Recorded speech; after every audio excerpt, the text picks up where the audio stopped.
Tuhanku Maha Kuasa, Raja segala raja. Dia takkan tergoyahkan, Dia takkan terkalahkan.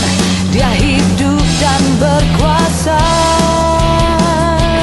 Serukan namanya, Yesus Tuhan Raja. Segala kuasa tunduk dalam namanya. Dia luar biasa, perkasa mulia. Yesus nama di atas segala nama.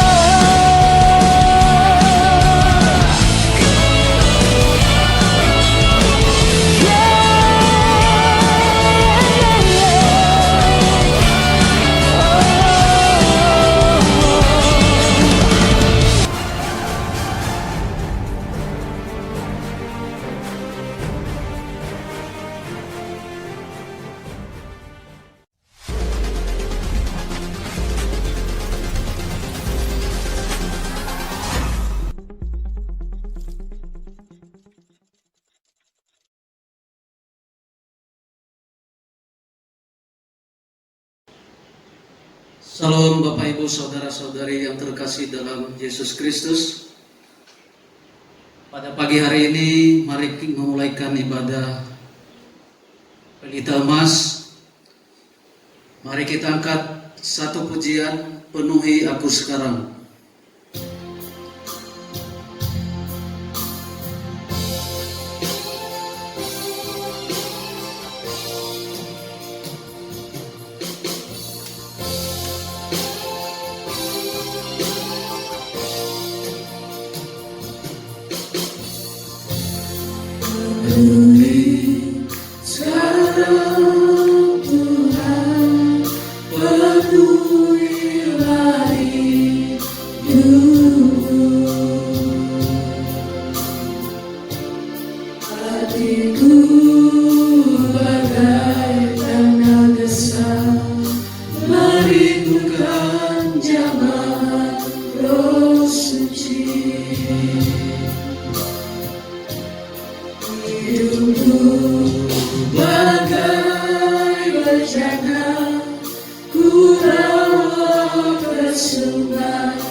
Hidupku bagai bejana. Hidupku bagai bejana, ku bawa ke sungai-Mu Tuhan. Inginku rebus kesejukan air hidup-Mu Tuhan. Penuhi aku sekarang, penuhi aku sekarang, penuhilah hidup. Hanya Engkau, hanya Engkau yang ku rindu. Jamahlah hidupku Tuhan. Sekali lagi refrain. Penuhi aku sekarang, penuhilah hidupku. Hanya Engkau yang ku rindu, jamahlah hidupku Tuhan, jamahlah hidupku Tuhan, hidupku Tuhan, jamahlah hidupku Tuhan, jamahlah hidupku Tuhan. Mari kita sembah Tuhan. Haleluya.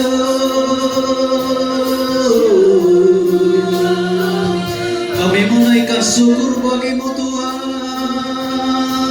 Kami sembah Engkau layak ditinggikan, Engkau layak dimuliakan, Engkau layak diagungkan. Haleluya.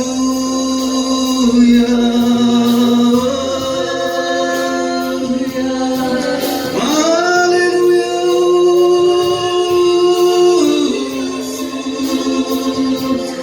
Haleluya.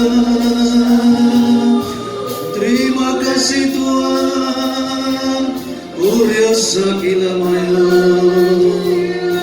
kuriosa kila mayo, kuriosa kila mayo.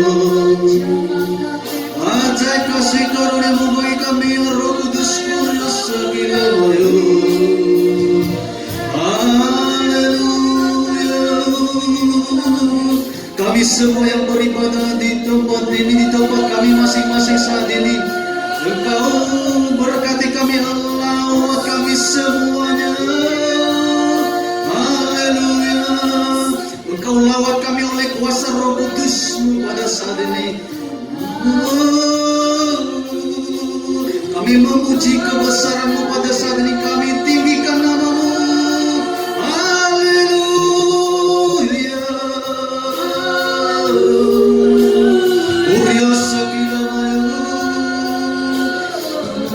Berkati kami semuanya ya Tuhan Yesus. Saat ini kami mengikuti ibadah Pelita Mas pada saat ini. Engkau sertai senantiasa ibadah ini dalam nama Tuhan Yesus Kristus. Ampuni segala cacat celah kami, segala noda dan pelanggaran kami, segala dosa-dosa kami. Kami mohon oleh kuasa darah Tuhan Yesus Kristus, ampuni kami saat ini ya Roh Kudus. Ampuni kami Tuhan Yesus. Darah-Mu yang tercurah di atas kayu salib, Engkau ampuni kami, Engkau ampuni setiap kami, ampuni hamba-hamba-Mu, ampuni kami, ampuni semuanya, seluruh jemaat. Kami mohon Tuhan Yesus, ampuni semua, lawat dan jamah oleh kuasa Roh Kudus-Mu.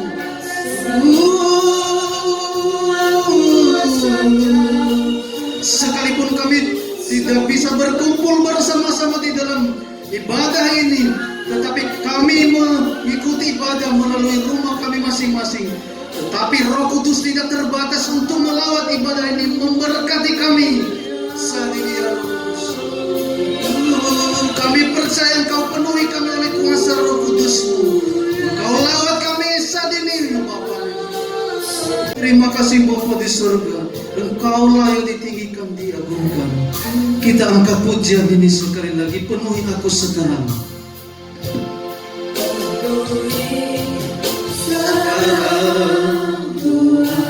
Mari kita fokus memuji Tuhan, memuji Tuhan, menyanjung Dia.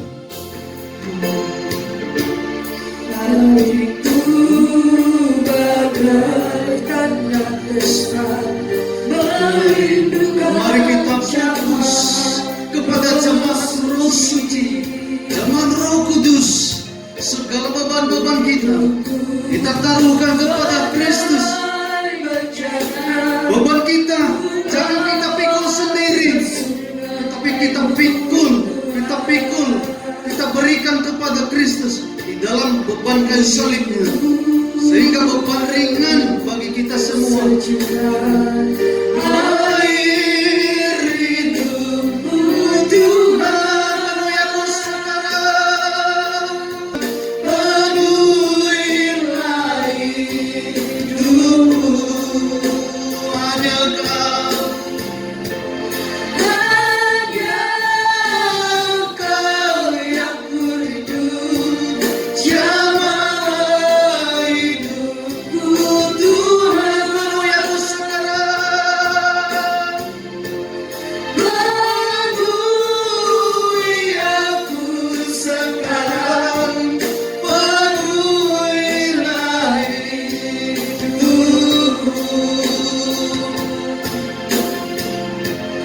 Hanya Engkau yang berhidup, jamah hidupku Tuhan, jamah hidupku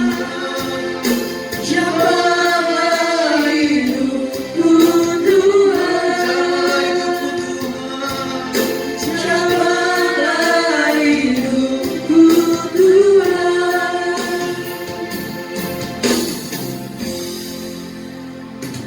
Terima kasih Bapa di surga. Kami percaya lawatan-Mu telah turun menjamah kami semuanya. Dan saat ini kami akan merenungkan isi firman-Mu. Berkati kami semua yang mendengar dan yang mengikuti ibadah ini, agar kami dibekali, dikokohkan iman kami melalui pemerintahan firman ini. Urapi kami semua dan kuasai kami oleh kuasa Roh Kudus-Mu. Ciptakan rajut aling perlindungan bagi kami semuanya, terkhusus hamba-Mu yang menyampaikan sabda firman-Mu. Rajut aling Engkau menjadi kota benteng hamba-Mu, menjadi kubu pertahanan hamba-Mu pada saat ini. Segala kuasa-kuasa kegelapan, kuasa-kuasa iblis, dan segala konspirasi iblis, maka singkirkan dalam nama Tuhan Yesus Kristus. Kami patahkan dalam kuasa darah Tuhan Yesus Kristus.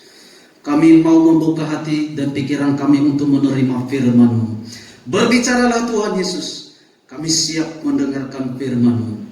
Di dalam nama Tuhan Yesus Kristus, kita sambut firman Tuhan. Haleluya. Amin. Salam Bapak Ibu, saudara-saudari yang terkasih dalam nama Tuhan Yesus Kristus. Shalom. Ada amin Bapak Ibu? Amin. Minggu lalu kita telah menerima pengajaran firman Tuhan, yaitu kita hidup di dalam roh. Nah, orang-orang yang hidup di dalam roh itu bukan berarti tidak menerima atau tidak pernah menghadapi suatu tantangan. Oleh sebab itu, Roh Kudus akan mengarahkan kita pada akhir zaman ini untuk memahami dan mensiasati peperangan-peperangan kepada musuh-musuh bebuyutan Allah, yaitu iblis. Di mana sejak dulu, sejak iblis jatuh, dilemparkan ke bumi, maka bahkan sampai sekarang iblis terus mengincar umat-umat pilihan Tuhan. Oleh sebab itu, mari kita fokus untuk memahami firman Tuhan ini, agar kita dapat melihat, memantau, dan mempersiapkan diri untuk mematahkan panah-panah api si jahat. Tema firman Tuhan pada pagi hari ini yaitu strategi peperangan rohani. Strategi peperangan rohani. Kita baca firman Tuhan diambil di dalam Efesus pasal 6 ayatnya yang ke-10 sampai yang ke-18. Ibrani pasal yang ke-6 ayat yang ke-10 sampai yang ke-18. Mari kita baca bersama-sama. Silakan. Perlengkapan rohani. Akhirnya hendaklah kamu kuat di dalam Tuhan, di dalam kekuatan kuasa-Nya. Kenakanlah seluruh perlengkapan senjata Allah, supaya kamu dapat bertahan melawan tipu muslihat iblis. Karena perjuangan kita bukanlah melawan darah dan daging, tetapi melawan pemerintah-pemerintah, melawan penguasa-penguasa, melawan penghulu-penghulu dunia yang gelap ini, melawan roh-roh jahat di udara. Sebab itu ambillah seluruh perlengkapan senjata Allah, supaya kamu dapat mengadakan perlawanan pada hari yang jahat itu dan tetap berdiri. sesudah kamu menyelesaikan segala sesuatu. Jadi berdirilah tegak, Berikat pinggangkan kebenaran dan berbaju syarahkan keadilan. kakimu berkasutkan kerelaan untuk memberitakan Injil damai sejahtera. Dalam segala keadaan pergunakanlah perisai iman, Sebab dengan perisai itu kamu akan dapat memadamkan semua panah api dari si jahat. dan terimalah ketopong keselamatan dan pedang roh, yaitu firman Allah. Dalam segala doa dan permohonan, Berdoalah setiap waktu di dalam roh, dan berjaga-jagalah di dalam doamu itu dengan permohonan yang tak putus-putusnya untuk segala orang kudus. amin. Jadi strategi peperangan rohani kita harus diperlengkapi oleh kuasa Roh Kudus. Jadi dalam Efesus pasal 6 ayat 10 sampai yang ke-18 itu ditekankan di sana bahwa dalam melawan siasat iblis itu kita harus menggunakan seluruh perlengkapan senjata Allah, yaitu firman Allah. Nah, yang perlu kita pahami dulu tema, yaitu strategi peperangan rohani. Strategi, kalau kita lihat di dalam Kamus Besar Bahasa Indonesia, strategi itu adalah siasat atau rencana. Siasat atau rencana. Sementara peperangan rohani yaitu pertempuran yang sedang berlangsung, yang terus-menerus antara Allah dan iblis. Jadi peperangan dalam hal ini melakukan perlawanan dari segala perbuatan kegelapan iblis. Segala perbuatan-perbuatan kegelapan itulah yang kita ungkap pada saat pagi hari ini. Mari kita buka pikiran kita semuanya, pikiran hati, pikiran dan pendengaran kita, supaya lebih fokus. Sebab dalam mengungkap firman seperti ini, iblis tidak tinggal diam. Jadi dalam mengungkap ini perlu persiapan-persiapan yang matang, perlu persiapan-persiapan khusus. Sebab ketika melucuti, membuka aib iblis, maka iblis tidak tinggal diam. Bapak Ibu saudara-saudari yang terkasih dalam Tuhan, jadi strategi peperangan rohani ini perlu kita pahami, inilah sudah akhir zaman. Di masa ambang kedatangan Tuhan Yesus Kristus yang kedua kali, iblis mengambil bagian untuk menyesatkan umat Tuhan. Tetapi bagi kita yang dipilih Allah, yang dikasihi oleh Tuhan Yesus Kristus, kita harus bijaksana, kita harus cerdik dan cerdas untuk melawan iblis. Namun tentu tanpa kekuatan kuasa urapan Roh Kudus, kita tidak bisa melakukan perlawanan terhadap iblis. Maka Roh Kuduslah yang akan membawa dan memimpin kita kepada peperangan yang sesungguhnya. Dikatakan tadi bahwa hendaklah kamu kuat di dalam Tuhan, di dalam kekuatan kuasanya.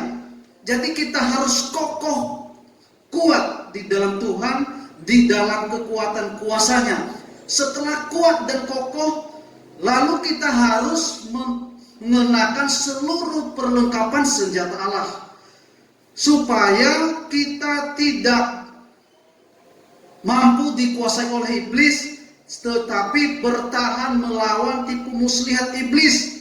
Kita tidak dibodohkan oleh kuasa-kuasa kegelapan. Ada 3 dasar untuk melakukan strategi peperangan rohani ini. Ada 3 dasar untuk melakukan peperangan rohani ini. Yang pertama harus kita pahami, yaitu peperangan rohani tingkat dasar. dan kedua peperangan rohani tingkat okultisme, dan ketiga peperangan rohani tingkat strategis atau tingkat tinggi. Mari kita bahas satu persatu, yaitu peperangan rohani tingkat dasar. Peperangan rohani tingkat dasar yaitu memerangi segala kelemahan-kelemahan di dalam diri kita, memerangi segala pikiran-pikiran liar kita. Tetapi kita harus tunduk takluk kepada firman Allah dan Roh Kudus. Tuhan Yesus juga melakukan ini ketika dicobai di padang gurun. Nah, Tuhan Yesus rela melakukan ini dan mengikat, melumpuhkan dan mengalahkan iblis yang mengganggu lewat keinginan daging, lewat keinginan mata dan kekuasaan duniawi saat Tuhan Yesus berkuasa. Jadi dapat kita baca nanti di dalam Lukas pasal 4 ayat 1 sampai ayat yang ke-13. Kita baca dulu Lukas pasal 4 ayat 1 sampai yang ke-13. Pencobaan di padang gurun. Yesus yang penuh dengan Roh Kudus kembali dari sungai Yordan lalu dibawa oleh Roh Kudus ke padang gurun. Di situ ia tinggal 40 hari lamanya dan dicobai iblis. Selama di situ ia tidak makan apa-apa dan sesudah waktu ia lapar. Lalu berkatalah iblis kepadanya, "Jika engkau anak Allah, suruhlah batu ini menjadi roti." Jawab Yesus kepadanya, "Ada tertulis." manusia hidup bukan dari roti saja. Kemudian ia membawa Yesus ke suatu tempat yang tinggi dan dalam sekejap mata ia memperlihatkan kepadanya semua kerajaan dunia. Kata iblis kepadanya, "Segala kuasa itu serta kemuliaannya akan kuberikan kepadamu, sebab semuanya itu telah diserahkan kepadaku, dan aku memberikannya kepada siapa saja yang ku kehendaki. jadi jikalau engkau menyembah aku, seluruhnya itu akan menjadi milikmu." Tetapi Yesus berkata kepadanya, Ada tertulis, engkau harus menyembah Tuhan Allahmu.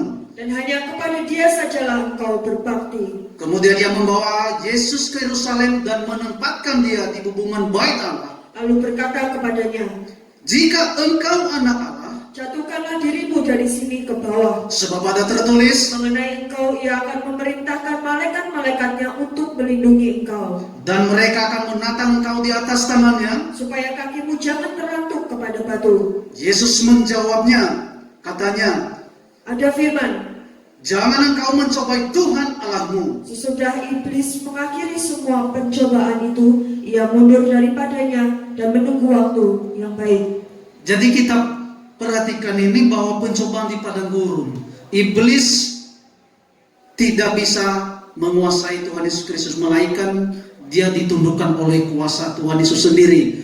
Namun di akhir ayat yang ke-13, di sana ia berkata, sesudah iblis mengakhiri semua pencobaan itu, ia mundur daripadanya dan menunggu waktu yang baik. Menunggu waktu yang baik. Artinya iblis tetap berjuang, tidak tinggal diam. Iblis sampai akhir zaman ini ingin menyesatkan umat Tuhan. Oleh sebab itu, kita harus memahami strategi. Bagaimana cara mensiasati, mengalahkan dalam peperangan terhadap kuasa-kuasa kegelapan. Itu yang pertama tadi, peperangan rohani tingkat dasar, yaitu kita harus memerangi kelemahan-kelemahan kita, pikiran-pikiran kita yang selalu liar, tetapi kita berserah kepada kuasa Roh Kudus. Kita memberikan sepenuhnya diri kita, jiwa kita, roh kita dipimpin, diurapi, dikuasai oleh Roh Kudus. Ada amin, Bapak Ibu? Tingkat kedua, peperangan rohani tingkat kedua, yaitu tingkat okultisme. Jadi okultisme itu sama dengan kata klinik atau tingkat perdukunan. Nah, jadi di sini kita membeberkan, membongkar, dan melucuti pekerjaan kuasa gelap yang terorganisir, yang dilakukan oleh para dukun, paranormal, penguasa-penguasa iblis yang memakai pribadi seseorang yang telah dirasuki oleh setan. Nah, di sini kita akan memahami, membuka, mensiasati dan mempermalukan kuasa kegelapan. Seperti yang dialami oleh Rasul Paulus. Kita baca di dalam Kisah Para Rasul pasal 16. Mulai dari ayat yang ke-13. Paulus di Filipi. Pada hari Sabat kami keluar pintu gerbang kota. Kami menyusul tepi sungai dan menemukan tempat sembahyang Yahudi yang sudah kami duga ada di situ. Setelah duduk, kami berbicara kepada perempuan-perempuan yang ada berkumpul di situ. Seorang dari perempuan-perempuan itu yang bernama Lydia turut mendengarkan. Ia seorang penjual kain ungu dari kota Tiatira yang beribadah kepada Allah. Tuhan membuka hatinya Sehingga ia memperhatikan apa yang dikatakan oleh Paulus. sesudah ia dibaptis bersama-sama dengan seisi rumahnya. Ia mengajak kami, katanya, jika kamu berpendapat bahwa aku sungguh-sungguh percaya kepada Tuhan, marilah menumpang di rumahku. Ia mendesak sampai kami menerimanya. Pada suatu kali ketika kami pergi ke tempat sembahyang itu, Kami bertemu dengan seorang hamba perempuan yang mempunyai roh tenung. dengan tenungan-tenungannya, tuan-tuannya memperoleh penghasilan besar. Ia mengikuti Paulus dan kami dari belakang sambil berseru, katanya, orang-orang ini adalah hamba Allah yang maha tinggi. Mereka memberitakan kepadamu jalan kepada keselamatan. Hal itu dilakukannya beberapa hari lamanya. Tetapi ketika Paulus tidak tahan lagi akan gangguan itu, Ia berpaling dan berkata kepada roh itu, demi nama Yesus Kristus, aku menyuruh engkau keluar dari perempuan ini. seketika itu juga keluarlah roh itu. Jadi ini dapat kita memahami di dalam suatu wilayah bahwa ada roh-roh penguasa-penguasa tertentu seperti yang dialami oleh Rasul Paulus pada saat dia melayani. Jadi ada yang menyusupi perempuan yang ada di situ, kemudian mengganggu pemberitaan Injil yang disampaikan oleh Rasul Paulus. Jadi peperangan tingkat okultisme ini dilakukan oleh para dukun paranormal. Nah, ini sering terjadi di kalangan-kalangan umat Tuhan di suatu daerah atau di suatu tempat. Jadi kita harus lebih mensiasati dan mengalahkan panah api si jahat lewat pemakaian iblis dari bentuk-bentuk perdukunan atau klinik itu. Yang ketiga, peperangan rohani tingkat strategis, yaitu memerangi pemerintahan iblis atau yang disebut roh teritorial, para pemimpin pemerintahan iblis di suatu wilayah. Jadi jelas tadi di dalam Efesus pasal 6 itu ayatnya yang ke-12, bahwa perjuangan kita bukanlah melawan darah dan daging, tetapi melawan pemerintah-pemerintah, melawan penguasa-penguasa, melawan penghulu-penghulu dunia yang gelap ini, melawan roh-roh jahat di udara. Jadi di suatu wilayah ada penguasa. Yang pertama yang tertinggi adalah pemerintah-pemerintah, kemudian penguasa-penguasa, penghulu-penghulu, dan roh-roh jahat. Kalau bahasa lain, roh-roh jahat ini kuasa tingkat setan terendah, yaitu jin. Jadi inilah tingkatan-tingkatan paling tertinggi di suatu daerah. Di suatu daerah beda-beda penguasanya, beda-beda cara konspirasinya. Jadi inilah seringkali mengganggu umat Tuhan yang sering melakukan di suatu organisasi gereja yang namanya doa keliling. Banyak gereja-gereja untuk melakukan doa keliling, tetapi dalam hal ini mereka tidak memahami strategi yang perlu dipersiapkan. Akhirnya ketika mereka doa keliling, tidak dibentengi, tidak disiasati dari awal sampai selesai. Begitu selesai, jadi jelas tadi dikatakan bahwa iblis tidak tinggal diam. menunggu waktu yang baik. Jadi itu melakukan serangan balik. Inilah gunanya memahami strategi peperangan rohani itu. Kita telah memahami tadi tingkat rohani, tingkat peperangan rohani, tingkat dasar, tingkat okultisme, tingkat strategis atau tingkat tertinggi. Nah sekarang setelah kita pahami itu, strategi apa yang harus kita persiapkan untuk melakukan peperangan ini?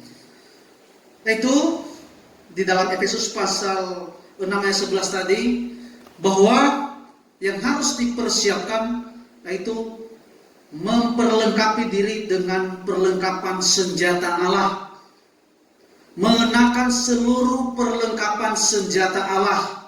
Jadi ketika kita memperlengkapi diri dengan perlengkapan senjata Allah, maka iblis pun tidak pernah bisa menguasai kita. Sebab kuasa terang ilahi telah memenuhi dan menguasai kita. Ketika terang itu datang, maka kegelapan akan meninggalkan kita semuanya. Amin. Amin. Mengenakan senjata Allah atau perlengkapan senjata Allah. Ya, dan berikutnya mendekat kepada Allah. Jadi dalam melawan iblis itu, dalam mempersiapkan itu, kita harus mendekatkan diri kepada Allah untuk melawan iblis. Kita baca Yakobus pasal 4 ayat 7a.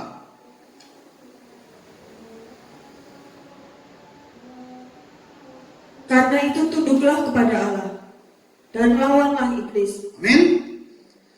Yaitu mendekat kepada Allah.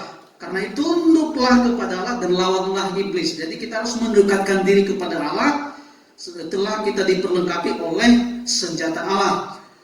Senantiasa mengejar hidup kudus. Sekalipun kita mau mendekatkan diri kepada Allah, tetapi kalau kita tidak mengejar hidup dalam kekudusan, maka kita tidak bisa mematahkan panah-panah api si jahat, melucuti kegelapan, melucuti perbuatan-perbuatan, segala perbuatan-perbuatan iblis dan konspirasinya.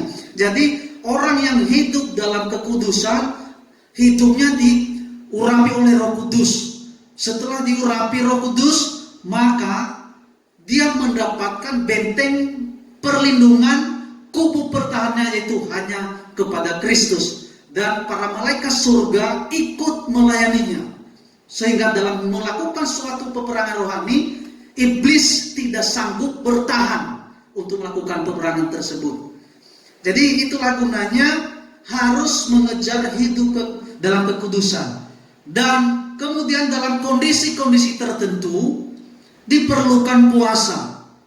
Nah, ini jemaat Tuhan bukan hanya melakukan doa, tetapi dalam saat-saat tertentu harus diperlukan puasa. Itu ada kasus yang pernah terjadi di dalam pelayanan Tuhan Yesus Kristus dan murid-muridnya ketika mengusir roh setan yang hinggap di dalam orang sakit.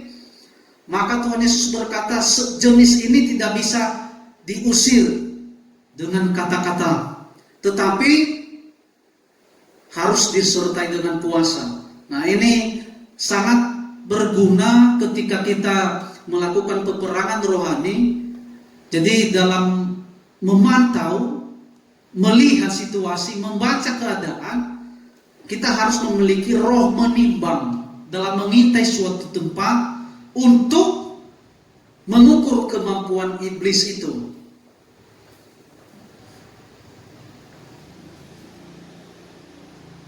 Dan berikutnya, harus kita terapkan mentaati amanat agung Tuhan Yesus Kristus dalam pewartaan Injil. Ya, jadi jelas tadi harus kita mewartakan Injil atau memberitakan Injil Kristus. Dikatakan di dalam Efesus pasal 6 ayat 15 tadi, kakimu berkasutkan kerelaan untuk memberitakan Injil damai sejahtera. Jadi di dalamnya terkandung unsur memberitakan Injil. dalam melakukan strategi ini sangat efektif untuk melakukan pemberitaan Injil. Nah, tujuan sebenarnya doa keliling ini salah satunya mengusir roh setan, roh jahat di wilayah tertentu, mendoakan orang-orang di wilayah tertentu agar mereka dijamah oleh Roh Kudus dan dibawa masuk kepada rencana Allah. Sehingga setiap orang yang dijamah oleh Roh Kudus itu mereka menerima Tuhan Yesus Kristus. Inilah keefektifan pemberitaan Injil di dalam strategi peperangan rohani. Selanjutnya, kita juga harus menyadari bahwa peperangan rohani ini kita tidak sanggup mengerjakannya, tetapi Tuhan Yesuslah panglima perang kita. Amin. Yesuslah yang berperang di pihak kita. Tuhan Yesuslah yang memberikan kemenangan.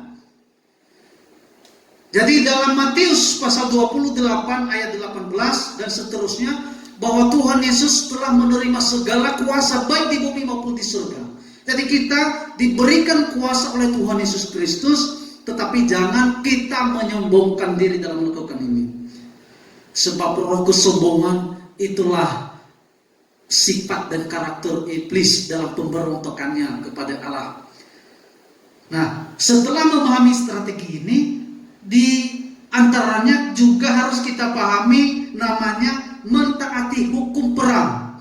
Di dalam peperangan itu ada suatu hukum-hukum yang berlaku. Dalam suatu peperangan waktu zaman Musa memimpin bangsa Israel, ada strategi yang dilakukan dalam peperangan. Seperti nanti yang diterapkan di dalam Ulangan pasal 20 ayat 1 sampai 17, di sana ada hukum perang yang dilakukan oleh Musa. Begitupun dalam peperangan ini ada aturan-aturan main. Nah, nanti kita bahas selanjutnya seperti apa. Segala sesuatu yang harus kita persiapkan, jangan lupa ada harga yang harus dibayar dalam mempersiapkan diri ini. Ada yang harus dibayar dalam pelayanan ini, yaitu berkorban melakukan segala sesuatu untuk Tuhan. Amin. Jadi dalam mempersiapkan peperangan rohani ini, kita harus lebih fokus kepada Tuhan. Lalu bagaimana setelah memahami persiapan peperangan rohani? Sasaran kita sebenarnya apa? Sasaran umat Tuhan sebenarnya apa? Jadi sasaran untuk melakukan peperangan rohani ini yang di kalangan umum banyak mengetahui ini, yaitu peperangan terhadap setan dan kuasanya. Yaitu setan itu bisa menempati di mana saja. Sasarannya itu tanah. Tanah ada yang berkuasa di dalam tanah. Yang ada yang berkuasa di air. Ada juga yang di udara. Bangunan biasanya bangunan-bangunan angker, bangunan-bangunan tua, atau bangunan-bangunan yang sudah sekian tahun, berpuluhan-puluhan tahun ditinggalkan. Atau bangunan-bangunan yang dianggap memiliki kekuatan mistik. Nah, kemudian pohon-pohon yang rimbun, batu-batu yang disembah, batu-batu besar, patung-patung, dan terlebih ada juga manusia yang diperalat oleh setan. Seringkali juga manusia diperalat oleh setan, dirasuki oleh kuasa kegelapan dan benda-benda buatan tangan manusia. Di situ ada di sana spirit iblis. Benda-benda seperti apa? Biasanya itu keris yang sudah sekian lama diagung-agungkan, dibuat, disakralkan. Nah, ini biasanya keris zaman dulu.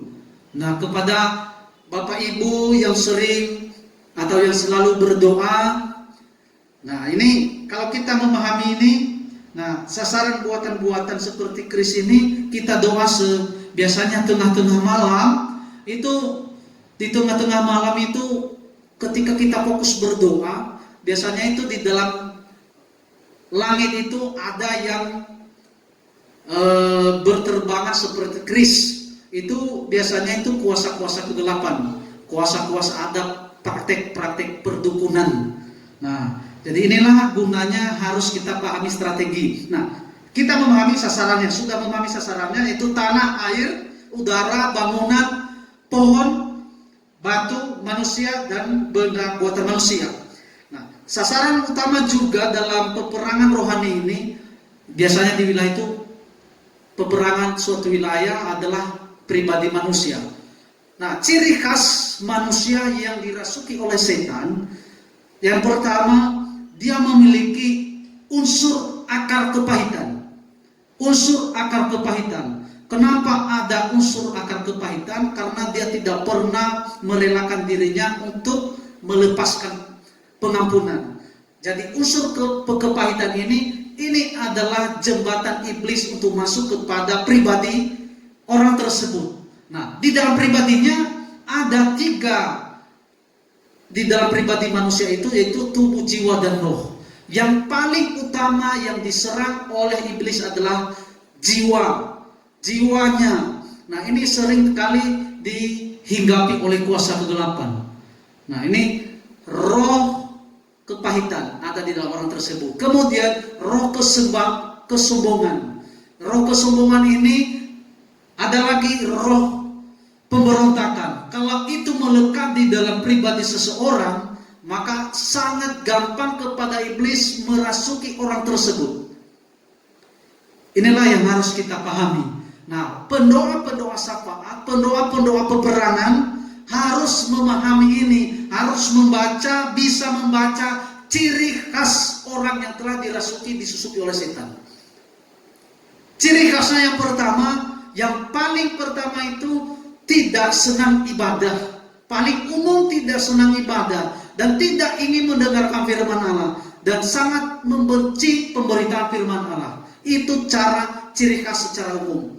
Ciri khas secara khusus, lihat gambar pribadinya. Khasnya, biasanya mukanya tidak pernah berseri. Kalau kita tatap di dalam aura mukanya itu, di dalam dahinya itu tidak bercahaya. Seringkali bertukar cahayanya, itu ada kuasa kegelapan. Seringkali gelap. Nah, kalau ada pertanyaan, orang yang kulitnya gelap bagaimana? Bagaimana membacanya? Gampang membacanya.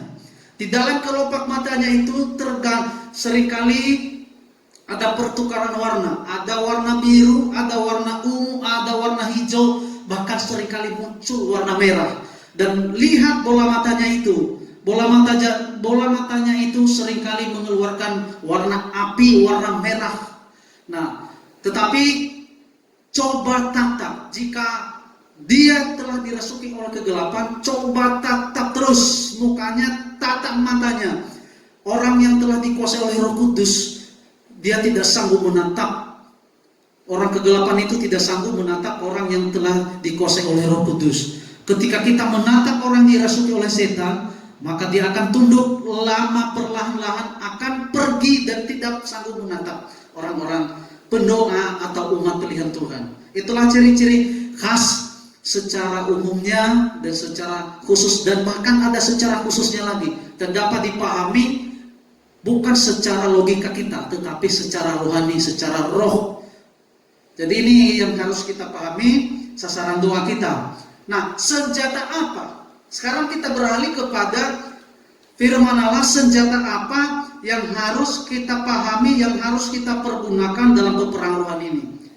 Tentu yang pertama, nama Tuhan Yesus Kristus. Di bawah kolong langit ini tidak ada nama yang lebih berkuasa selain nama Tuhan Yesus Kristus.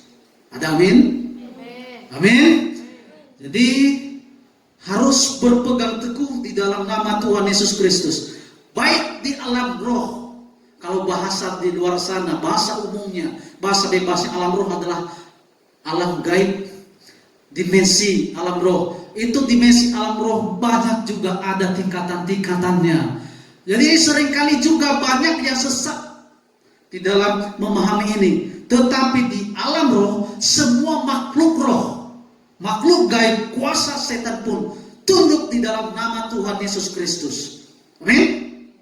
Nama Tuhan Yesus Kristus tunduk di dalam segala hal, tunduk semua makhluk, sebab Tuhan Yesus Kristus adalah Allah sendiri.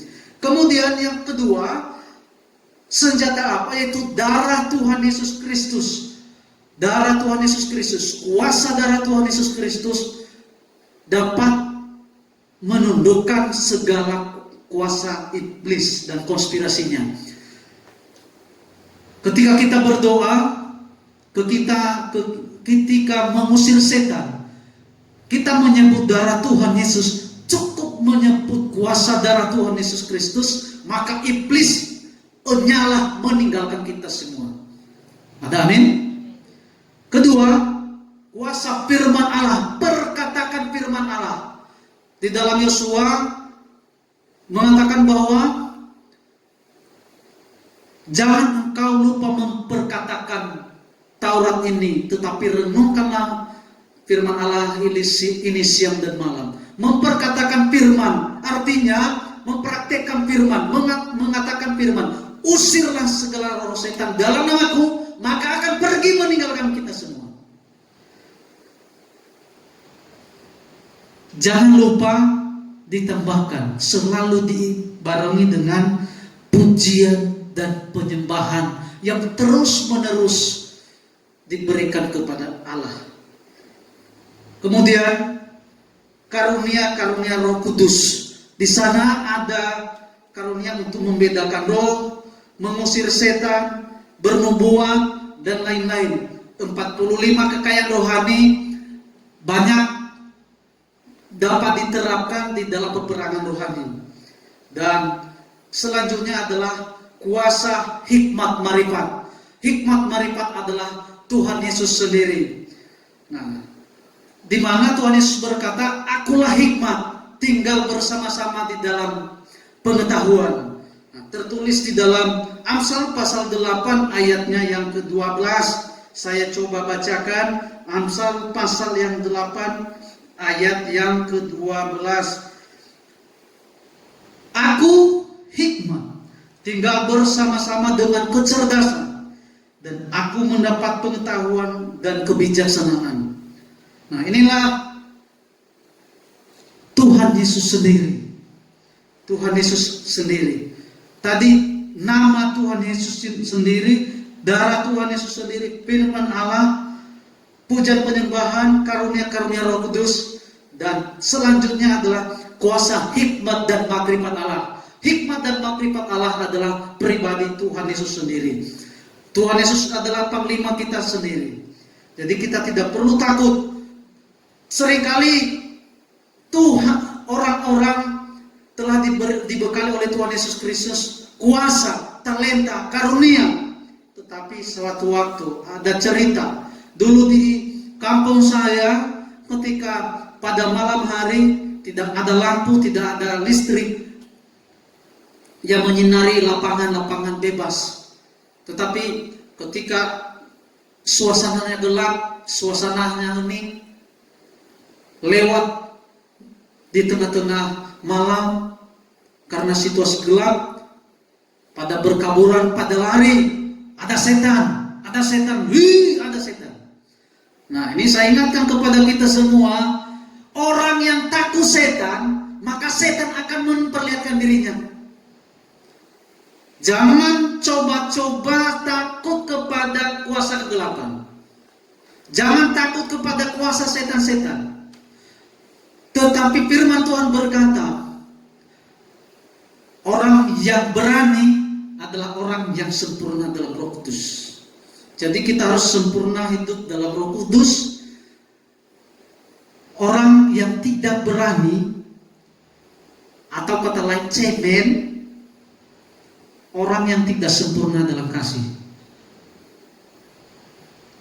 Bapak Ibu saudara-saudari yang terkasih dalam nama Tuhan Yesus Kristus, saya percaya bagi yang mengikuti ibadah ini, bagi para pendengar, tidak ada yang takut kepada kuasa iblis, apalagi lewat tengah malam, melewati tengah-tengah ada pohon-pohon yang rimbun, tidak pernah takut. Nah, sekali lagi, orang yang memiliki ciri penakut, maka setan seringkali datang memperlihatkan diri. Tetapi orang yang berani, malah penasaran pengen lihat setan, maka setan tidak pernah mau memperlihatkan dirinya, malah setan itu takut akan pergi. Dan semua umat Tuhan, semua yang mendengarkan firman ini, semua jemaat saat ini, pasti tidak pernah ada rasa takut, bukan roh penakut, melainkan roh keberanian, roh ketertiban yang ada di dalam pribadinya, dan setan akan takluk dalam perkataannya. Amin. Jadi itulah senjata rohani yang perlu kita perhatikan dan kita pergunakan. Nah, tadi sudah dikasih tahu adalah salah satu contoh dalam peperangan rohani itu, yaitu misalnya peperangan teritorial atau doa keliling. Nah, dalam menerapkan ini perlu juga menyiapkan dan menyusun struktur dalam melakukan peperangan-peperangan rohani.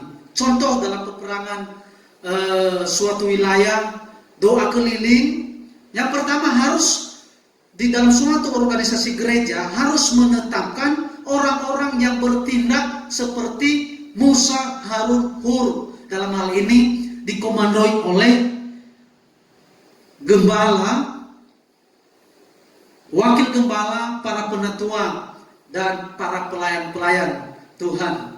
Jadi ini tentu orang yang terlatih dalam roh, terlatih dalam melakukan peperangan rohani.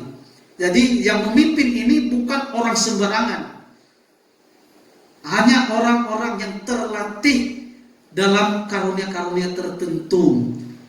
Tetapi yang di bawahnya, yang ikut dalam peperangan ini, harus belajar meminta kepada Bapa di surga supaya diberikan Roh Kudus, karunia-karunia Roh Kudus.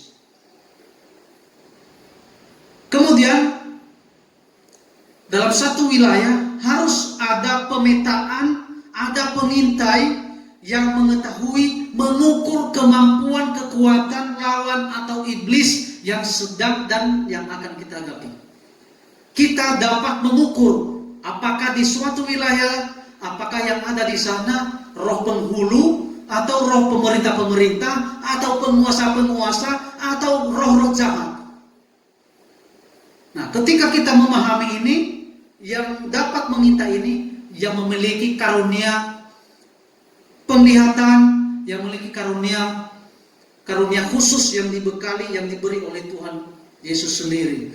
Nah, setelah memahami, mengetahui, mengukur kemampuannya, maka yang dapat memahami ini, yang paling banyak memahaminya adalah pendoa-pendoa syafaat. Dan tidak tertutup kemungkinan bagi yang lain, para pendoa-pendoa peperangan.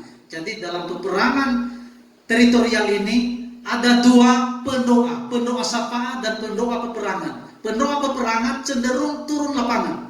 Pendoa syafaat cenderung diam di dalam satu ruangan atau satu tempat atau di dalam ruangan gereja. Nah, ini yang harus dipahami. Nah, setelah mengukur kemampuan itu, maka pendoa-pendoa syafaat dan pendoa-pendoa peperangan harus bekerja sama menaikkan puji doa sembah kepada Tuhan Yesus Kristus yang tidak berhenti selama melakukan peperangan. Dan minta benteng perlindungan kepada Tuhan Yesus Kristus, dan Roh Kudus akan berperang menyertai kita semua. Pendoa juga bersedia melakukan terus-menerus doa penyembahan supaya turut dan meminta Roh Kudus hadir bekerja semuanya dalam peperangan tersebut. Pendoa peperangan juga terus maju dan tidak pernah meninggalkan kelompoknya atau timnya dalam peperangan suatu wilayah. Tetap memantau. Tugas pendoa syafaat juga terus memantau tim yang akan bekerja di lapangan. Nah, ini langkah yang dikerjakan dalam menyusun dan menyiapkan struktur peperangan rohani ini.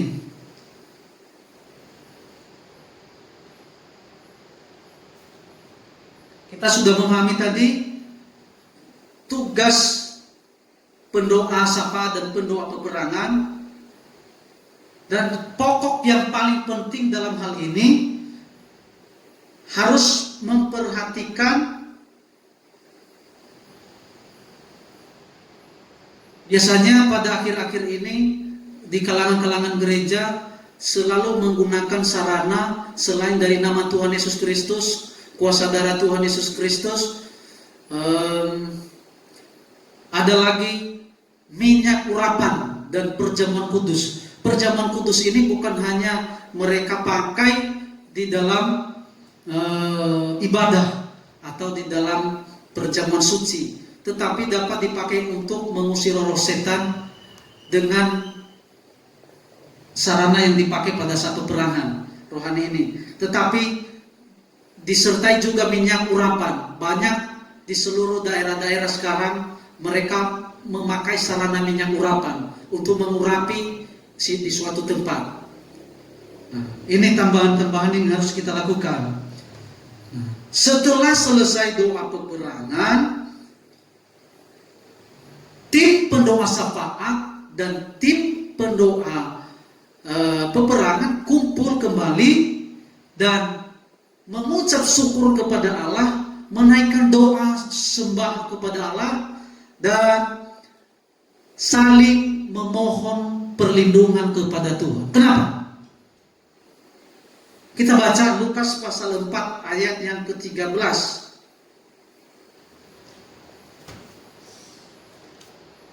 Lukas pasal 4 ayat yang ke-13. Sesudah iblis mengakhiri semua pencobaan itu, ia mundur daripadanya dan menunggu waktu yang baik. 1 Petrus pasal 5 ayat 8.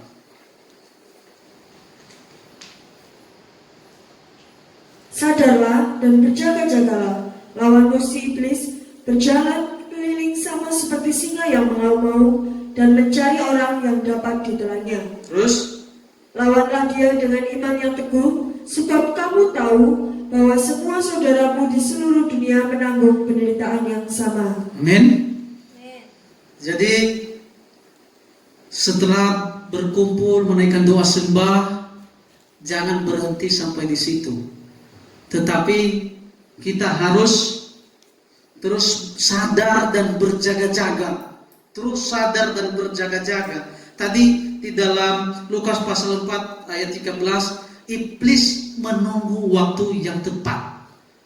Di tengah-tengah kelengahan umat Tuhan, di tengah-tengah ketika iman kita merosot, iblis masuk, bisa melalui alam mimpi, melalui sugesti-sugesti, melalui alam pikiran, melalui teror-teror, melalui intimidasi. Jadi itu kita harus sadar dan berjaga-jagalah untuk melawan iblis ini, sebab dia terus berkeliling mencari, mengaum-ngaum dan mencari orang-orang yang hendak ditelannya. Kita tidak mau ditelan oleh iblis, tetapi kita menjadi pemenang untuk merebut kemenangan. Jemaat Tuhan adalah milik Tuhan. Ketika kita menjadi milik Tuhan, kita pergunakan baik-baik waktu yang singkat ini. Memahami strategi peperangan rohani butuh waktu yang cukup banyak. Jadi kita harus meminta pimpinan Roh Kudus. Kita harus berjaga-jaga di dalam doa dan di dalam roh, agar Roh Kudus selalu memenuhi, menguasai pikiran semua kita yang hadir, yang mengikuti ibadah maupun yang menyaksikan pemberitaan firman Tuhan ini. Demikian firman Tuhan ini semoga menjadi kekuatan bagi kita semua. Tuhan Yesus memberkati. Kita masuk kepada perjamuan suci, dan sebelumnya mari kita berdoa. Terima kasih Bapa di surga, terima kasih Tuhan Yesus Kristus atas pemberitaan firman-Mu pada saat ini. Terus urapi kami semua, kuasai kami Roh Kudus. Hamba-Mu berhenti berbicara, namun firman-Mu terus bekerja di dalam hati kami semua. Baik umat-Mu yang mengikuti ibadah pada pagi hari ini menjelang siang hari ini, maupun jemaat-jemaat yang menyaksikan pemberitaan firman melalui YouTube ini. Berkati semuanya dan urapi kami, dan biarlah kami sadar dan tetap berjaga-jaga, sebab iblis tidak tinggal diam untuk mencari celah mencelakakan kami semua. Oleh sebab itu, rajut alih perlindungan kami di dalam kuat kuasa-Mu. Terima kasih Bapa di surga, kami sambut perjamuan suci kami di dalam nama Tuhan Yesus Kristus. Haleluya, amin. Kita angkat pujian Darah-Mu Yesus.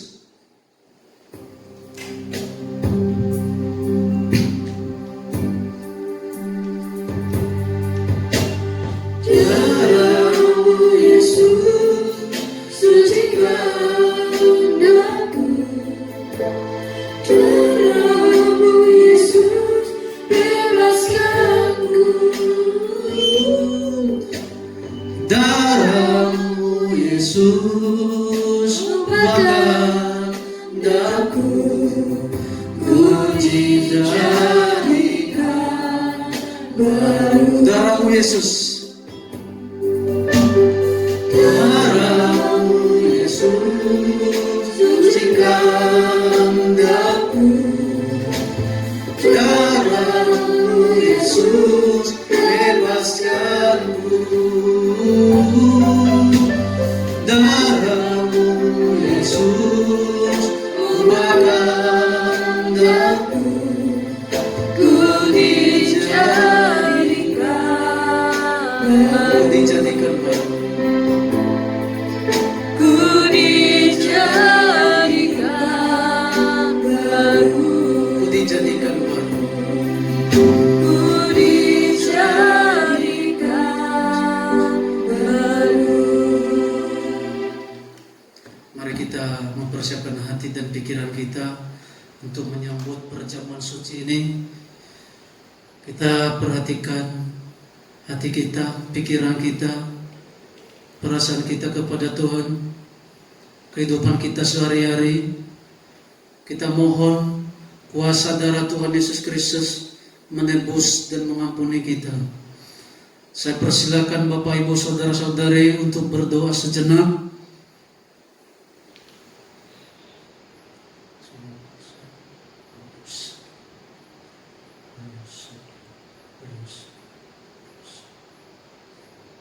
Terima kasih Bapa di surga, kami percaya melalui perjamuan kudus ini kami telah ditebus, dibebaskan dari segala kutuk maut, segala kuasa kegelapan, kuasa iblis. Engkau bebaskan kami melalui kuasa perjamuan kudus ini. Kami diberikan kemenangan, kami telah mendapat lawatan Tuhan. Terima kasih Tuhan. Mari Bapak Ibu Saudara-saudari yang telah menyiapkan perjamuan kudus masing-masing, mari angkat tubuh Tuhan tinggi-tinggi di atas kepala kita masing-masing dan dengarkan firman Tuhan di dalam Matius pasal 26 ayat 26 sampai yang 28. Dan ketika mereka sedang makan, Yesus mengambil roti, mengucap berkat, memecah-mecahkannya, lalu memberikannya kepada murid-muridnya dan berkata, ambillah, makanlah, inilah tubuhku. Kita percaya inilah tubuh Tuhan, maka kita makan tubuh Tuhan Yesus Kristus. Dalam nama Tuhan Yesus Kristus, kita makan tubuh Tuhan.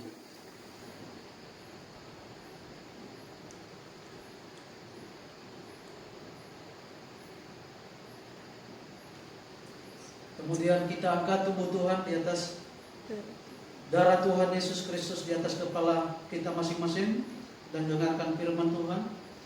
Sesudah itu, ia mengambil cawan, mengucap syukur, lalu memberikannya kepada mereka dan berkata, minumlah kamu semua dari cawan ini, sebab inilah darahku, darah perjanjian yang ditumpahkan bagi banyak orang untuk pengampunan dosa. Kita minum darah Tuhan Yesus Kristus.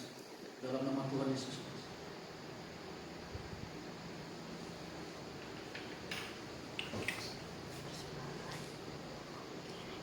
Angkat pujian darah Tuhan, darah Tuhan Yesus.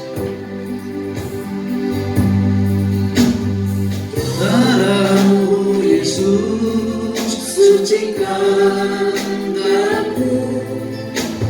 Darah-Mu Yesus, bebaskanku. Darah-Mu Yesus, ubahkan daku. Ku dijadikan darah-Mu Yesus. Darah-Mu Yesus, sucikan daku. Darah-Mu Yesus, bebaskanku. Darah-Mu Yesus, ubahkan daku. Ku dijadikan baru.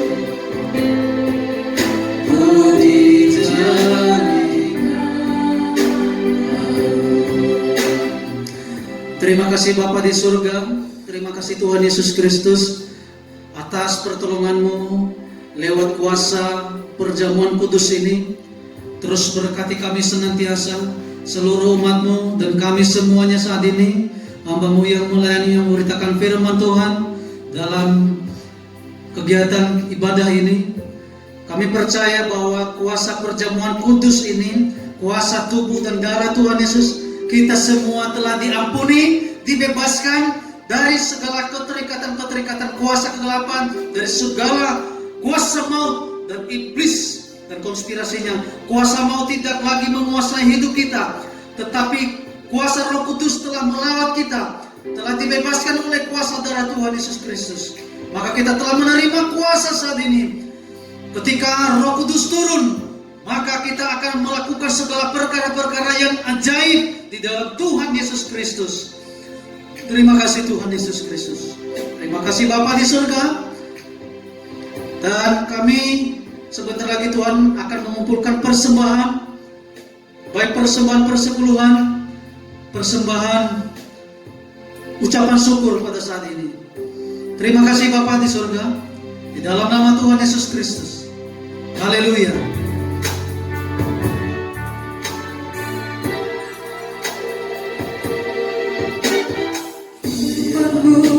Berkata Kau besertaku, maka kuat roh dan jiwaku.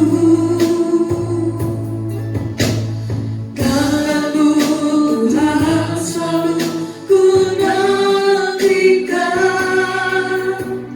di setiap langkahku percaya. Firman-Mu berkata Kau besertaku, maka kuat roh dan jiwaku.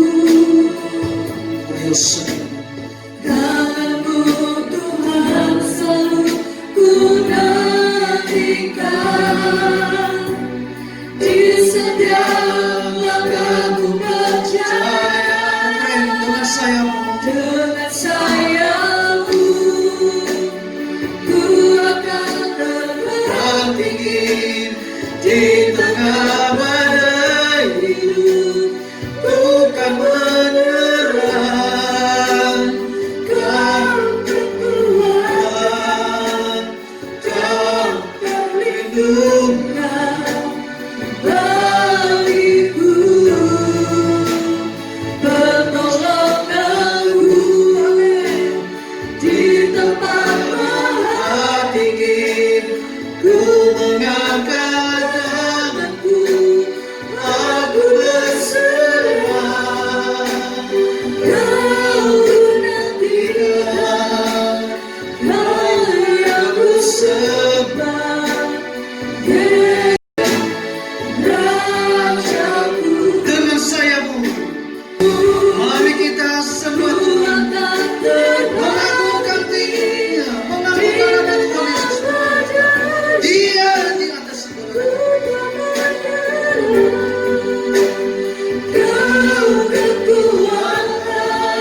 sembah Yesusku, Rajaku. Sekali lagi dengan sayangku kita semua. Dengan sayangmu ku akan Mari kita semua Dia. di tengah hidup ku berharap Kau kekuatan, takkan lindungan bagiku. Pertolonganmu di tempat maha tinggi, ku mengucapkan Katakan aku berserah, aku berserah. Kau menantikan, Kau yang ku sembah, Yesusku, Rajaku. Kau menantikan. Ku nantikan, Kau yang ku sembah, Yesusku, Rajaku. Kuriosa kita mayu. Dengan sayangmu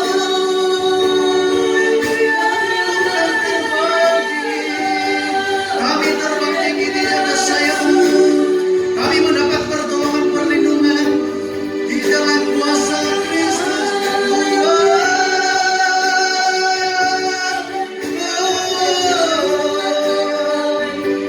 Terima kasih Bapa di surga. Terima kasih Bapa di surga. Kuasa Kilauan. Engkau lawan setiap umatmu. Engkau lawan setiap umatmu. Kuasa Kilauan. Kuasa Kilauan.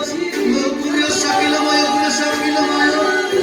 Umat-umatmu yang telah dilanda kekeringan rohani, kekeringan Roh Kudus. Maka saat ini kami berserah diri. Kami bersama-sama menyambut Tuhan, memuji memuliakan nama Tuhan Yesus Kristus. Di tengah-tengah umatmu telah mengalami kekeringan rohani, kekeringan jasmani. Maka kuasa Roh Kudus terus bekerja pada saat ini. Dalam nama Tuhan Yesus Kristus, urapi semuanya, urapi kami semuanya, urapi semuanya. Kuasai hamba-Mu, kuasai hamba-Mu, kuasai lawan jemaat-Mu. Dalam nama Tuhan Yesus Kristus. Dios sabila mayu, Dios sabila mayu, Dios sabila mayu, Dios sabila mayu. Jika di tempat kami masing-masing Tuhan mengalami banyak kekeringan rohani, maka saat ini kami mau bangkit dalam kuasa Roh Kudus. Kami mau bangkit dalam semangat. Biarlah roh kami menyala-nyala. Kami siap melayani Tuhan Yesus Kristus. Lebih-lebih dalam memahami strategi peperangan rohani Tuhan. Bekali kami oleh kuasa Roh Kudus. Sebab tanpa Roh Kudus kami tidak bisa melakukan apa-apa. Kami takluk, kami berserah diri kepada Roh Kudus. Kami percaya, kami terbang tinggi mengalahkan kuasa kegelapan. Kami diberikan kemenangan oleh kuasa Tuhan Yesus Kristus. Terima kasih Bapa. Terima kasih Bapa. Terima kasih Bapa. Terima kasih Bapa di surga. Terima kasih Tuhan Yesus Kristus. Kami percaya Tuhan, melalui pemberitaan firman-Mu dari awal, pertengahan, hingga pada akhirnya selesainya Tuhan, Engkau terus bekerja bagi kami. Selanjutnya Roh Kudus yang memimpin, membimbing kami, mengurapi dan menguasai kami saat ini. Terima kasih Tuhan, kuasa pemberitaan firman-Mu, kuasa perjamuan suci ini dan persembahan-persembahan yang telah kami berikan kepada Tuhan. Engkau terus berkati Tuhan, berkati berlimpah-limpah. Kekasih-kekasih Tuhan, terima berkat Tuhan. Angkat kedua tanganmu dan terimalah berkat.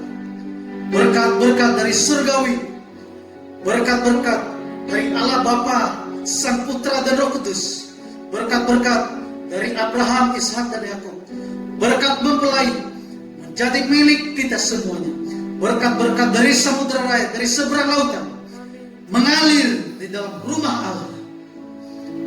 Terima kasih Tuhan Yesus, terima kasih Roh Kudus, kami telah menerima berkat ini. Di dalam nama Tuhan Yesus hamba berdoa dan mengucap syukur. Haleluya, amin. Tuhan Yesus memberkati. Shalom.